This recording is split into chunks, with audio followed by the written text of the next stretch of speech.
जय श्री राधे। श्री हरिवंश राधा वल्लभ लाल की जय। हरिवंश महाप्रभु की जय। परम पूज्य गुरुदेव महाराज की सदा जय हो। श्री श्री चैतन्य महाप्रभु की जय। बहुत बहुत स्वागत है आप सभी का। आइए चलते हैं चैतन्य चरितावली में और बड़ा प्यारा प्रसंग हम आज श्रवण करेंगे। लेकिन इसे शुरू करने से पहले आइए एक बार हरि नाम गा लेते हैं। महाप्रभु को बहुत बहुत आनंद देता है। हरे कृष्ण कृष्ण कृष्ण हरे हरे, हरे राम राम राम हरे हरे। हरे कृष्णा। राधे राधे। तो जो अध्याय है इसका नाम है नदिया में प्रेम प्रवाह और काजी का अत्याचार। तो चलिए सुनते हैं। प्रेम ही जीवन है। जिस जीवन में प्रेम नहीं वह जीवन नहीं, जंजाल है। जहाँ प्रेम है वहीं वास्तविक प्रेम की छटा दृष्टिगोचर होती है। कहीं प्रेमियों का सम्मिलन देखिए, प्रेमियों की वार्ता सुनिए, अथवा प्रेमियों के हास परिहास, खान पान तथा उनके मेलों उत्सवों में सम्मिलित होजिए। तब आपको पता चलेगा कि वास्तविक जीवन कैसा होता है और उनमें कितना मजा है, कितनी मिठास है। उस मिठास के सामने संसार के जितने मीठे कहे जाने वाले पदार्थ हैं सभी फीके फीके से प्रतीत होने लगते हैं। बहुत सत्य बात, बहुत अद्भुत अद्भुत, बहुत सत्य बात। किसी भाग्यवान पुरुष के शरीर में ही प्रेम प्रकट होता है और उसकी छत्र छाया में जितने भी प्राणी आकर आश्रय ग्रहण करते हैं वे सभी पावन बन जाते हैं। उन्हें भी वास्तविक जीवन का सुख मिल जाता है। प्रेमी जिस स्थान में निवास करता है वह भूमि पावन बन जाती है। जिस स्थान में वह क्रीड़ा करता है वह स्थान तीर्थ बन जाता है। और जिन पुरुषों के साथ वह लीला करता है वे बड़भागी पुरुष भी सदा के लिए अमर बन जाते हैं। जिस नवद्वीप में प्रेमावतार गौर चंद्र उदित होकर अपनी सुखद शीतल किरणों के प्रकाश से संसारी तापों से आक्लांत प्राणियों को शीतलता प्रदान कर रहे हों, उस भाग्यवती नगरी के उस समय के आनंद का वर्णन ही कौन कर सकता है। बहुत सुंदर बात। महाप्रभु के कीर्तन आरंभ से संपूर्ण नवद्वीप एक प्रकार से आनंद का घर ही बन गया था। वहां हर समय श्री कृष्ण कीर्तन की सुमधुर ध्वनि ही सुनाई पड़ती थी। जगाई मधाई के उद्धार से लोग संकीर्तन का महत्व समझने लगे। हजारों लोग सदा प्रभु के दर्शनों के लिए आते। वे प्रभु के लिए भांति भांति की भेंटें लाते। कोई तो सुंदर पुष्पों की मालाएं लाकर प्रभु के गले में पहनाता, कोई स्वादिष्ट फलों को ही उपहार स्वरूप प्रभु के सामने रखता। बहुत से सुंदर सुंदर पकवान अपने घरों से लाकर प्रभु को भेंट करते। प्रभु उनमें से थोड़ा सा लेकर सभी के मन को प्रसन्न कर देते। सभी आकर पूछते, प्रभु हम लोग भी कुछ कर सकते हैं क्या? क्या हम लोगों को भी कृष्ण कीर्तन का अधिकार है? प्रभु कहते, कृष्ण कीर्तन सब कोई कर सकता है। इसमें तो अधिकारी और अनधिकारी का प्रश्न ही नहीं। भगवान नाम के तो सभी अधिकारी हैं। नाम में विधि निषेध अथवा ऊंच नीच का विचार ही नहीं। आप लोग प्रेम पूर्वक श्री कृष्ण कीर्तन कर सकते हैं। इस पर लोग पूछते, प्रभु हम लोग तो जानते ही नहीं कीर्तन कैसे किया जाता है। हमें आज तक संकीर्तन की शिक्षा नहीं मिली और ना हमने इसकी पद्धति किसी पुस्तक में ही पढ़ी। प्रभु हंसकर कहने लगते, नाम संकीर्तन में सीखना ही क्या है? यह तो बड़ा सरल मार्ग है। इसके लिए विज्ञात अथवा बहुज्ञता की आवश्यकता नहीं। सभी कोई इसे कर सकते हैं। देखो इस प्रकार ताली बजा बजा कर हरि हरे नमः, कृष्ण यादवाय नमः, गोपाल गोविंद राम श्री मधुसूदना। इस मंत्र को या किसी मंत्र को जिसमें भगवान के नामों का ही कीर्तन हो गाते गए 10-5 अपने साथी इकट्ठे कर लिए और सभी मिलकर नाम संकीर्तन करने लगे। तुम लोग नियम पूर्वक महीने भर तक करो तो सही, फिर देखना कितना आनंद आता है। लोग प्रभु के मुख से भगवान नाम का महात्म और कीर्तन की महिमा सुनते और वहीं उन्हें दिखा कर संकीर्तन करने लगते। जहाँ वे भूल करते प्रभु उन्हें फौरन बता देते। इस प्रकार उनसे जो भी पूछने आते उन सभी को भगवान नाम संकीर्तन का ही उपदेश करते। लोग महाप्रभु की आज्ञा शिरोधार्य करके अपने अपने घरों को चले जाते और दूसरे ही दिन से संकीर्तन आरंभ कर देते। पहले तो लोग ताली बजा कर ही कीर्तन करते थे, किंतु ज्यों-ज्यों उन्हें आनंद आने लगा त्यों ही त्यों उनके संकीर्तन के साथ ढोल, करताल, झांझ, मृदंग आदि वाद्यों का भी समावेश होने लगा। एक को कीर्तन करते देखकर दूसरे को भी उत्साह होने लगा और उसने भी 10-5 लोगों को इकट्ठा करके अपनी एक छोटी सी संकीर्तन मंडली बना ली और दोनों समय नियम से संकीर्तन करने लगे। इस प्रकार प्रत्येक मोहल्ले में बहुत सी संकीर्तन मंडलियां स्थापित हो गई। अच्छे घरों के लोग संध्या समय अपने सभी परिवार वालों को साथ लेकर संकीर्तन करते, जिसमें स्त्री पुरुष छोटे बड़े सभी सम्मिलित होते। भक्त सदा आनंद में छके रहते, परस्पर एक दूसरे का आलिंगन करते। 2 भक्त जहाँ भी रास्ते में मिलते वहीं एक दूसरे से लिपट जाते। कोई दूसरे को साष्टांग प्रणाम ही करते, वह जल्दी से उनकी चरण रज लेने को दौड़ता। कभी 10-20 भक्त मिलकर संकीर्तन के पदों का ही गायन करने लगते। कोई बाजार में सबके सामने नृत्य करते ही निकलते। इस प्रकार भक्ति रूपी नदिया में सदा प्रेम की तरंगे ही उठती रहती। रात्रि दिन शंख, घड़ियाल, तुरही, ढोल, करताल, झांझ, मृदंग तथा अन्य प्रकार के वाद्यों से संपूर्ण नवद्वीप नगर गूंजता ही रहता। महाप्रभु भक्तों को साथ लेकर रात्रि भर संकीर्तन ही करते रहते। प्रातःकाल घंटे 2 घंटों के लिए सोते, उठते ही भक्तों को साथ लेकर गंगा स्नान के लिए चले जाते। भक्तों को तो लोगों ने सदा से ही बावले की उपाधि दे रखी है। इन बावले भक्तों का स्नान भी विचित्र प्रकार का होता। ये लोग सदा अफीमची की तरह पिनक में ही रहते, मधप के समान नशे में ही झूमते रहते और पागलों के समान ही बड़बड़ाया करते। स्नान करते करते किसी ने किसी की धोती ही फेंक दी तो कोई किसी के ऊपर जल ही उलीच रहा है, कोई तैरकर उस पार जा रहा है तो कोई प्रवाह के विरुद्ध ही तैरने का दुस्साह कर रहा है। इस प्रकार घंटों में इनका स्नान समाप्त होता। तब प्रभु सब भक्तों के सहित घर आते, देव पूजन, तुलसी पूजन आदि कर्मों को करते। तब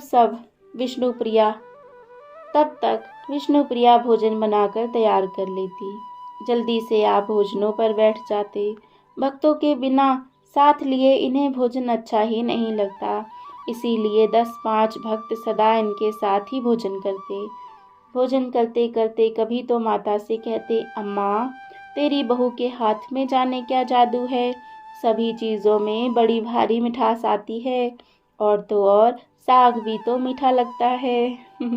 पास बैठे हुए भक्तों से कहने लगते, क्यों जी, ठीक है ना, तुम्हें साग में भी मिठास मालूम पड़ती है। यह सुनकर सभी भक्त हंसने लगते। विष्णुप्रिया जी भी मन ही मन मुस्कुराने लगती। भोजन के अनंतर आप थोड़ी देर विश्राम करते। तीसरे पहर फिर धीरे धीरे सभी भक्त प्रभु के घर आकर एकत्रित हो जाते। तब प्रभु उनके साथ कृष्ण कथाएं कहने लगते। कभी कोई श्रीमद् भागवत का ही प्रकरण छिड़ जाता, कभी कोई गीत गोविंद के पद की व्याख्या कर रहा है, किसी दिन पद्म पुराण की ही कथा हो रही है, इस प्रकार नाना शास्त्रों की चर्चा प्रभु के यहाँ होती रहती। सायंकाल के समय भक्तों को साथ लेकर प्रभु नगर भ्रमण के लिए निकलते। इस प्रकार इनका सभी समय भक्तों के सहवास में ही व्यतीत होता। क्षण भर भी भक्तों का पृथक होना इन्हें असह्य सा प्रतीत होता। भक्तों की भी प्रभु के चरणों में अहेतुकी भक्ति थी। वे प्रभु के संकेत के अनुसार चेष्टाएं करते। वे सदा प्रभु के ही मुख की ओर देखते रहते कि किस समय प्रभु के मुख पर कैसे भावों के लक्षण प्रतीत होते हैं। उन्हीं के भावों के अनुसार वे क्रियाएं करने लगते। इस कारण ईर्ष्या करना ही जिनका स्वभाव है, जो दूसरे के अभ्युदय तथा गौरव को देख ही नहीं सकते, ऐसे खल पुरुष सदा प्रभु की निंदा किया करते हैं। प्रभु उन लोगों की बातों के ऊपर ध्यान नहीं देते थे। जब कोई भक्त किसी के संबंध की ऐसी कोई बात छेड़ देता तो आप उसी समय उसे डांट कर कह देते, अनस्य दोष गुण चिंतन माशु त्वक्त्वा सेवा कथा रसमनो नितराम पिब त्वम। दूसरों की निंदा स्तुति करना छोड़कर तुम निरंतर श्री कृष्ण संकीर्तन में अपने मन को क्यों नहीं लगाते। इस कारण प्रभु के सम्मुख किसी की निंदा स्तुति करने की भक्तों को हिम्मत ही नहीं होती थी। प्रभु के बढ़ते हुए प्रभाव को देखकर द्वेषी लोगों ने मुसलमानों को भड़काया। वे जानते थे कि हम निमाई पंडित का वैसे तो कुछ बिगाड़ ही नहीं सकते। उनके कहने में हजारों आदमी हैं। हाँ, यदि शासकों की ओर से उन्हें पीड़ा पहुंचाई जाए तब तो इनका सभी गौर हरिपना ठीक हो जाएगा। उस समय मुसलमानों का शासन था, इसीलिए मुसलमानों की शिकायतों पर विशेष ध्यान दिया जाता था। इसलिए खलों ने मुसलमानों को ही बहकाना शुरू किया। निमाई पंडित अशास्त्रीय काम करता है, उसकी देखा देखी संपूर्ण नगर में कीर्तन भी तो उसकी देखा देखी नगर में कीर्तन होने लगा है। दिन रात्रि कीर्तन की ही ध्वनि सुनाई पड़ती है। इस कोलाहल के कारण रात्रि में लोगों को निद्रा भी तो नहीं आती, ना ही वे कर पाते। काजी से कहकर इन लोगों को दंड दिलाना चाहिए। ना जाने ये सब मिलकर क्या कर बैठे। मुसलमानों को भी यह बात जच गई। वे भला हिंदू धर्म का अभ्युदय कब देख सकते थे। इसीलिए इन सभी ने मिलकर काजी के यहाँ संकीर्तन के विरुद्ध अभियोग चलाया। उस समय बंगाल सूबे में अभियोगों के निर्णय करने का काम काजियों के ही अधीन था। जमींदार, राजा अथवा मंडलेश्वर कुछ गांवों का बादशाह से नियत समय के लिए ठेका ले लेते और जितने में ठेका लेते उतने रुपये तो कर उघाकर बादशाह को दे देते, जो बचते उसे अपने पास रख लेते। दीवानी और फौजदारी के जितने मामले होते उनका फैसला काजी किया करते। बादशाह की ओर से स्थान स्थान पर काजी नियुक्त थे। उस समय बंगाल के नवाब हुसैन शाह थे। वे बंगाल के स्वतंत्र शासक थे। उनकी ओर से फौजदार चांद खां नाम के काजी नवद्वीप में भी नियुक्त हुए थे। बादशाह के दरबार में इनका बड़ा सम्मान था। कुछ लोगों का कहना है कि हुसैन शाह के विद्या गुरु थे। कुछ भी हो, चांद खां सहृदय, समझदार और शांति प्रिय मनुष्य थे। हिंदुओं से वे अकारण नहीं चिढ़ते थे। नीलांबर चक्रवर्ती के दौहित्र होने के नाते से वे महाप्रभु से भी परिचित थे। इसीलिए लोगों के बार बार शिकायत करने पर भी उन्होंने महाप्रभु के विरुद्ध कोई कार्रवाई नहीं करवाई। जब लोगों ने नित्य प्रति उनके संकीर्तन की शिकायत करनी आरंभ कर दी और उन पर अत्यधिक जोर डाला गया, तब उनकी भी समझ में यह बात आ गई कि हाँ, ये लोग दिन रात्रि गाजे बजाकर शोर मचाते रहते हैं। ऐसा भी क्या कोई भजन कीर्तन?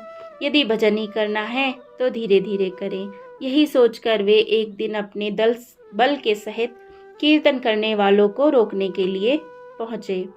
बहुत से लोग प्रेम में उन्मत्त होकर संकीर्तन कर रहे थे। उनके आदमियों ने उनसे कीर्तन बंद करने के लिए कहा, किंतु वे भला किसकी सुनने वाले थे। मना करने पर भी वे बराबर संकीर्तन करते ही रहे। इस पर काजी को गुस्सा आ गया और उसने घुसकर कीर्तन करने वालों के ढोल फोड़ दिए और भक्तों से डांट कर कहने लगा, खबरदार, आज से किसी ने इस तरह शोर मचाया तो सभी को जेल खाने में भेज दूंगा। बेचारे भक्त डर गए, उन्होंने संकीर्तन बंद कर दिया। इसी प्रकार जहाँ जहाँ भी संकीर्तन हो रहा था, काजी के आदमी वहाँ जा जाकर संकीर्तन को बंद कराने लगे। संपूर्ण नगर में हाहाकार मच गया। लोग संकीर्तन के संबंध में भांति भांति की बातें कहने लगे। कोई तो कहता, भाई, यहाँ मुसलमानी शासन में संकीर्तन हो ही नहीं सकता। हम तो इस देश को परित्याग करके किसी ऐसे देश में जाकर रहेंगे जहाँ सुविधापूर्वक संकीर्तन कर सकेंगे। कोई कहते, अजी, जोर जोर से नाम लेने से ही क्या लाभ? यदि काजी मना करता है तो धीरे धीरे भी नाम जप कर लिया करेंगे। किसी प्रकार भगवान नाम जप होना चाहिए। इस प्रकार भयभीत होकर लोग भांति भांति की बातें कहने लगे। दूसरे दिन सभी मिलकर महाप्रभु के निकट आए और उन्होंने रात्रि में जो जो घटनाएं हुई सब कह सुनाई और अंत में कहा, प्रभु, आप तो हमसे संकीर्तन करने के लिए कहते हैं, किंतु हमारे ऊपर संकीर्तन करने से ऐसी ऐसी विपत्तियां आती हैं। अब हमारे लिए क्या आज्ञा है? आपकी आज्ञा हो तो हम इस देश को छोड़कर किसी ऐसे देश में चले जाएं जहां सुविधापूर्वक संकीर्तन कर सकें, या आज्ञा हो तो संकीर्तन करना ही बंद कर दें। बहुत से लोग तो डर के कारण भागे भी जा रहे हैं।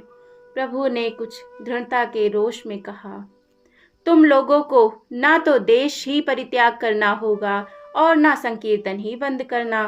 तुम लोग जैसे करते रहे हो उसी तरह संकीर्तन करते रहो।